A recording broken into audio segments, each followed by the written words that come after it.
Hi, this is Angel Jones.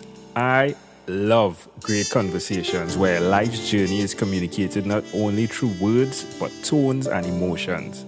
Explosive expressions that allow you to feel what they felt and learned.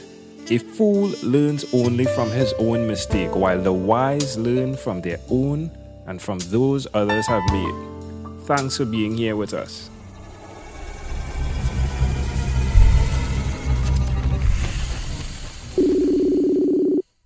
Good day, Christine Boyle. How are you going on this wonderful, beautiful day? We are just fantastic. So thank you very much. It's a pleasure to meet you. It is also a pleasure to meet you. As my Ghanaian friend says, he says, a pleasure I treasure. Ooh. Yes, I love it. So tell me, which of your talents is responsible for us meeting? Well, I'm a teacher, a mentor, and a guide. That's my calling in life, and I think that's what's brought us together today. Interesting. So who did you learn this skill from? That's a really interesting question because I'm going to say my parents. My mom was a teacher, and my dad is a businessman. So I get to bring both of those beautiful talents together when I work with my clients. Amazing, right? The opportunity you had to combine the both.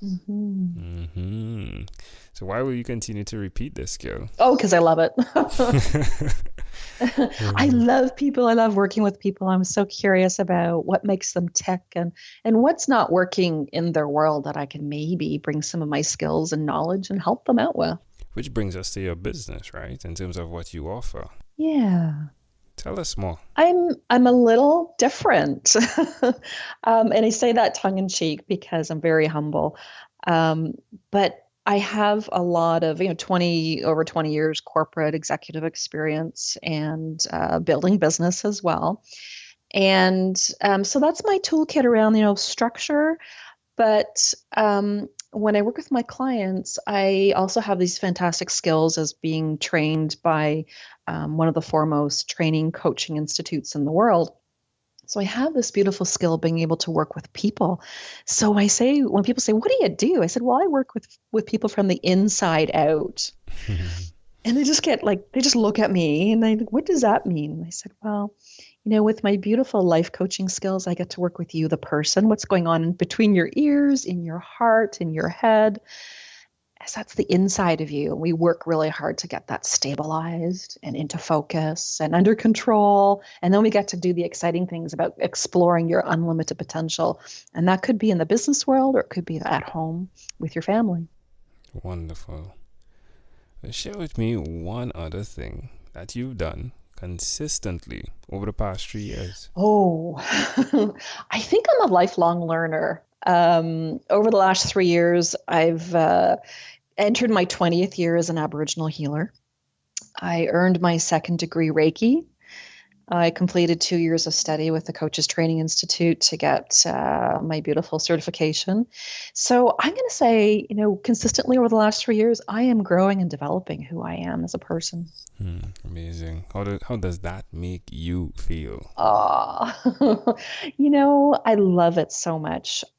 It's so, to me, rewarding when I work with people and they're really struggling, and then they listen and do and apply some of the things that they've learned. I just get to sit back and watch, and they say, they tell me that, "Oh, wow, you really helped me." And I said, "Hey, I'm here for the ride. You're the one that's doing the work." So I take great pleasure in helping people help themselves. Why would you suggest that someone do what you've done, Christine? Oh, because if you love to help people, this is so rewarding. And the bonus is my clients pay me money, but that's not the currency that I work in. What I work in is self-fulfillment. And I'm so fulfilled when my clients really, really start to get it and make very, very powerful life changes in their world. Love it. Christine, let's switch gears for a bit now. Let me invite you into my time machine. I surrounded with beautiful, warm, blue Caribbean water. Christine, what is your earliest childhood memory? It sounds like a part of what I do with my clients. That's so great. I love that. It sort of created a nice warm space around me. So I'm going to tell you my happiest memory, All right. my happiest child memory. So I'm a little bit of a rebel. And I grew up in a family that was really, really highly expectations of you being a high conformist, right? Right. So I remember we used to take the bus to school, and the bus picked us up at the top of the street. And it was maybe 7 or 8 houses to walk to the top of the street to get the bus. And we always had to get on and off at the same spot. And I remember one day I missed getting off the bus, and I don't know why I missed getting off the bus, but then meant that I had to get off 2 blocks down at the next stop. And I got off the bus, and I remember being in my beautiful little pink dress, and it was sunny and warm, and I was so happy. I was just thrilled that I'd sort of broken the rules unexpectedly. And now I had to use my own independence and my own knowledge about where I was and, walk back home. And I remember skipping down the street just in this sense of glee that I knew I could do it. I knew I'd broken the rules, and I was feeling just a little bit daring and dangerous. And yet I had this great confidence in myself. Amazing. Amazing. Oh, so why do you think this memory in particular is so clear? That's a really good question. I think it's because I was happy. I was liberated. I didn't have any constraints on me, and I knew I could trust myself. Like I knew how to get home. And I remember the sunshine, and I'm a big sun worshiper. I'm solar powered, I say. And the sun and being outside and just sort of being free. Amazing. Love how you connected it. If we fast forward to when you were 12, what was your favorite song? Oh, 12. Was I ever 12? My favorite song, I'm going to think it was probably, no, I'm struggling with two that come to mind. So one is Windy. So I don't know if you remember that song. I don't even remember who sang. It's like Windy, she's got the power. She can like fight all the forces, and she's so strong. Like, oh, I can hear it in my mind. And the other one is a Meatloaf song, and it's by the Dashboard Light. Although I may have been a little bit older than 12. I'm sure we'll find it. All right, Christine. Well, we have arrived at our destination, but before we get off of this time machine, there's a small declaration form, so it's yes or no. Christine, have you chosen someone to pass on your skills to? Yes, I have. Are you married? Just recently married in August, yes. Wow, congratulations. Thank you. Do you have children? I do. I have a beautiful 28-year-old daughter who's the one I love and nurtured, and hope that, all of these skills that I have, that I've passed on to her as she now becomes a mom for her first time in actually about 4 weeks from now. Wow. Lots of celebrations going on at the Boyles. Wow. Do you believe in God? That's such a fascinating question. One of the things that I have done over the last 4 years is studied world religions. And I have a very, very strong sense of faith and a very strong sense of spirituality. And with my Aboriginal studies over the last 20 years, it has really given me a beautiful experience of understanding the interconnectivity of life in nature, life in spirit, life in human form. So I call myself a spiritual mutt. I have a belief, and I draw from the strengths of many religions. And I would say that my source doesn't have the name of God, but my source has the name of spirit, which is the pure divine. So it takes no one particular form.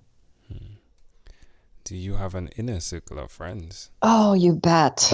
They're my girls. They pick me up, they celebrate with me, they listen, when I'm woeful, and I do have my down moments. My peeps, they're fantastic. And then of course there's my new dear husband, who is the love of my life, and he is the pillar within my inner circle. Wonderful, wonderful. Do you watch TV for more than 3 hours a day? God, no. How about 3 hours a week? Yeah, maybe 3 a week. All right. I don't know about you, but I've just found, and it has nothing to do with the election, although that sort of ramped it up a little bit. But I just discovered that I was becoming too overly oppressed by all the negativity in the media. And so I don't watch the morning news and I don't watch the evening news anymore. I'll go online and I'll grab snippets of what I need to know about the world and what's happening. But I've chosen to filter out media and TV. Because I just feel that it's very oppressive to our world right now. What about screen time? The phone and or the computer? Is it more than 8 hours a day? Okay. It's funny. I don't ever get, and most times I'm not getting to the end of that question. Okay. Well, being an entrepreneur, I spend an awful lot of time doing a lot of networking and social media and a lot of research online for my clients and for my business. I self-management, work-life balance. I do kind of get it down to about 5 hours, and then I need away time, just to sit and reflect and get out of the electronic world. All right. Well, Christine, this has been a great pleasure. Before you leave, is there anything you'd like to share with our amazing audience? What can I share? Oh, a word of inspiration. If you believe you can do it, then you can.